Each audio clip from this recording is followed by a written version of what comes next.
काही झालं नाही, काही लोक सांगतात की असं काही झालेलं नाहीये. अर्थात परीक्षा परिषद सुद्धा कधी हे स्वीकारणार नाहीये. तरी सुद्धा आपण यांना जाऊन विचारूया यांना काय म्हणायचंय नक्की. हा 2,08,000 विद्यार्थ्यांचा प्रश्न आहे आणि त्याच्यामध्ये जर 200 मुलांना 0 मार्क्स पडत असतील आणि राहिलेली जे काही 2,030 मुलं डबल परीक्षा देत असतील, प्रियंकाबाई, बेबी, शोना, दगडूबाई अशा नावाने आतापर्यंत कोणीही कुठलाही रिझल्ट लावलेला नाहीये.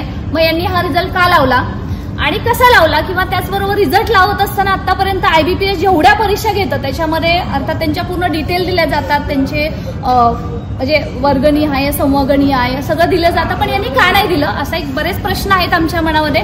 आम्ही यांना आता शिस्तीत जाब विचारतोय.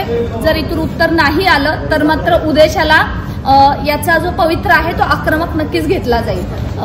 चला मित्रांनो, पाहूयात काय बोलतात आता हे आणि आपण पुढची दिशा ठरवूया. फक्त नाव आणि आपण कशासाठी आलो ते सांगा. आपण ना सारखी ऑफिसला आज आपण स्टेट निकालामध्ये जो गोळ आहे त्याच्या संदर्भात आपण सारखी ऑफिसला आलेलो आहोत आणि जवळपास मला वाटतं 2,08,000 विद्यार्थ्यांना जेव्हा आपण आव्हान करतो तेव्हा कुठंतरी किती तुटपुंजी मुलं येतात आणि खरंच त्यांना वाटतं की काहीतरी याच्यामध्ये झालं पाहिजे. त्याच्या संदर्भात जे अभियोग्यताधारक आहेत त्यांना असं वाटतं खरंच याच्यामध्ये काहीतरी झालं पाहिजे, आमच्या अन्याय झाला, फक्त हे तुमच्यासाठी लढत नाही, सर्वांसाठी लढतात. आपल्यासोबत मॅडम आहेत आणि प्रत्येकाची आपण ओळख करून घेऊयात आणि हे झाल्यावरती आपण वरती ऑफिसमध्ये जाऊन निवेदन देऊन त्यांना आपण जाब विचारणार आहोत. येस मॅडम, तुम्ही कुठून आलेला आहात? मी सातारवरून आलेली आहे. माझं नाव प्रियंका श्रीकांत मोरे आणि आम्ही इथं खूप तळमळीनं आलेलो आहेत. आता एवढे जण जे आहेत ते आले नाहीत, पण आम्हाला खरंच मनापासून वाटतं की इथं आल्यानंतर आपली लढाई आपण लढलं पाहिजे. घरी बसून आपण म्हणत असू की नाही होईल होईल, हे होईल ते होईल, तसं नाही. आपली लढाई आपण लढलो पाहिजे. तुम्ही जरी आज आला नसला तरी आम्ही आमच्यासाठी आलेलो आहे. त्याच्यामुळं आम्हाला मॅडमच्या थ्रू असं खरंच वाटतं की आज नक्की काहीतरी होईल याच्या संदर्भात. नेक्स्ट पोच करतो ना तू दुसरा आहात आणि काय वाटतं तुम्हाला, कशासाठी आलेला? मी सोलापूरहून आलेले आहे आणि हे एक्झाम आपल्याला अन्याय झाला आहे आणि सगळ्यांनी ह्याच्यामध्ये एकत्र येणं गरजेचं आहे. आणि आपल्याला अन्याय झाला आहे तर ह्या गोष्टीत उतरल्याशिवाय नाही कळणार. आणि हो तर झाला एक्झामला, आम्हाला रिस्पॉन्स तर मिळाले पाहिजे किंवा आमचे ॲक्च्युअल मार्क किती आहेत हे तरी आम्हाला कळलं पाहिजे. आणि त्यासाठी सगळ्यांनी येणं गरजेचं आहे. घरात बसून काहीच उपयोग नाही. कुणावर अन्याय झाला आहे तिथंच लपलं जाणार आहे. 150च्या वर 6-7 हजारच्या वर आहेत. जागा 10,000 निघाले तरी तिथं सरकारी वेगळे आणि खाजगी वेगळे, त्यामुळे खाजगीला पैसे देण्याची आपली कपॅसिटी नाही आहे. त्यामुळे सगळ्यांनी येणं गरजेचंच आहे. येस सर, मुद्दा हा आहे की जे 150च्या पुढे विद्यार्थी गेलेले आहेत. ॲक्च्युली मी पण IBPS एक्झाम दिलेली आहे या अगोदर.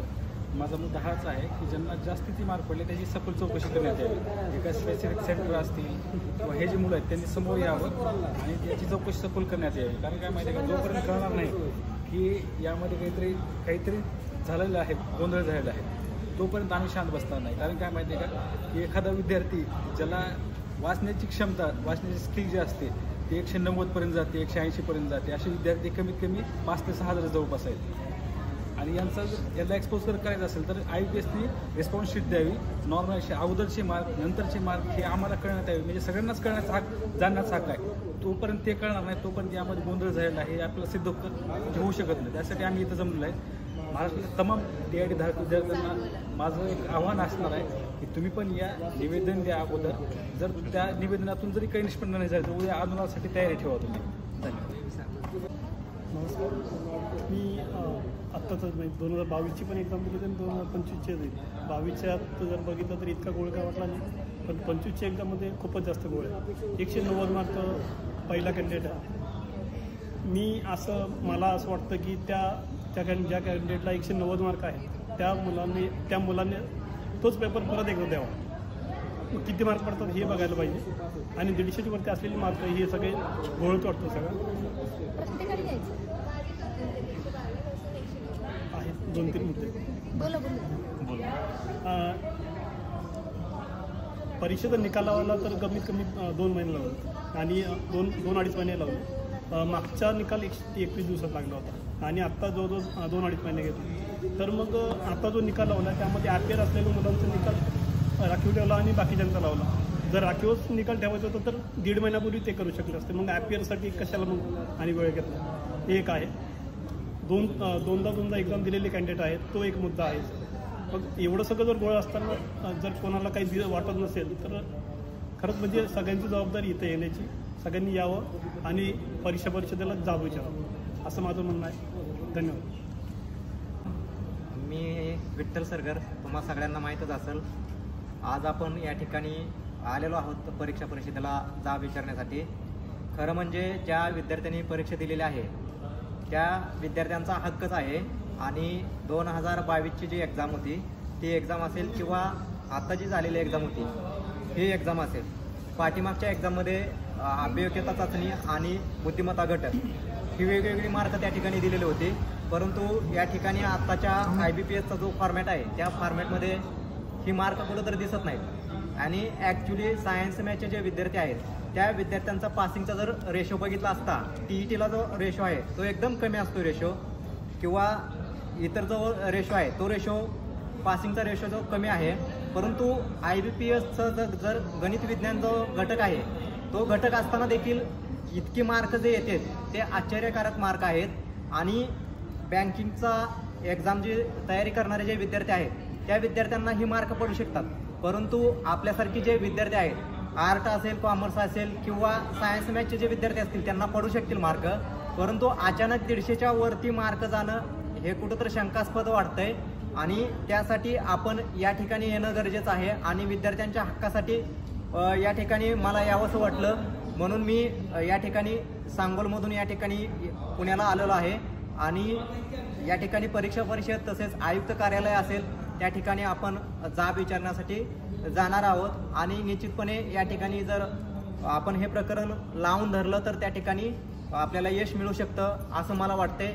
आणि ह्या ज्या परीक्षा झालेल्या आहेत या परीक्षामध्ये मला वाटतं असं की त्यांनी जी म्हणजे या ठिकाणी काहीतरी सेंटरमध्ये घोटाळा झाला असेल किंवा परीक्षा नंतर दिल्या असू शकतात, अशा पद्धतीचं काहीतरी घडलेलं असू शकते. त्याच्यामध्ये गोंधळ झालाय की नाही झाला हे पहिल्यांदा क्लिअर करा. आता याच्यामध्ये शक्यता वाटते. साधा आपल्याकडं एकतर पुरावा नाही आणि पुराव्या असेल तर आपण ठोसपणे बोलू शकतो. परंतु असा अचानकपणे आरोप करणं पण चुकीचं आहे. 200 मुलं आहेत त्यांना 0 मार्क्स आहेत, त्यांना कसे मिळाले 0 मार्क्स?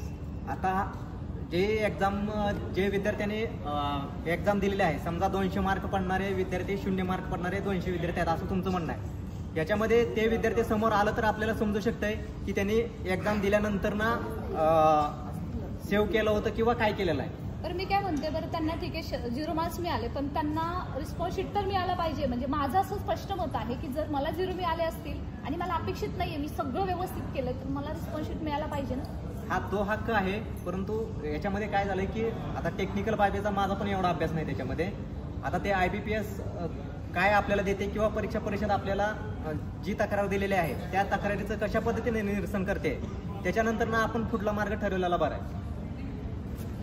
श्रीकांत आहे आणि मी नांदेडहून आलो.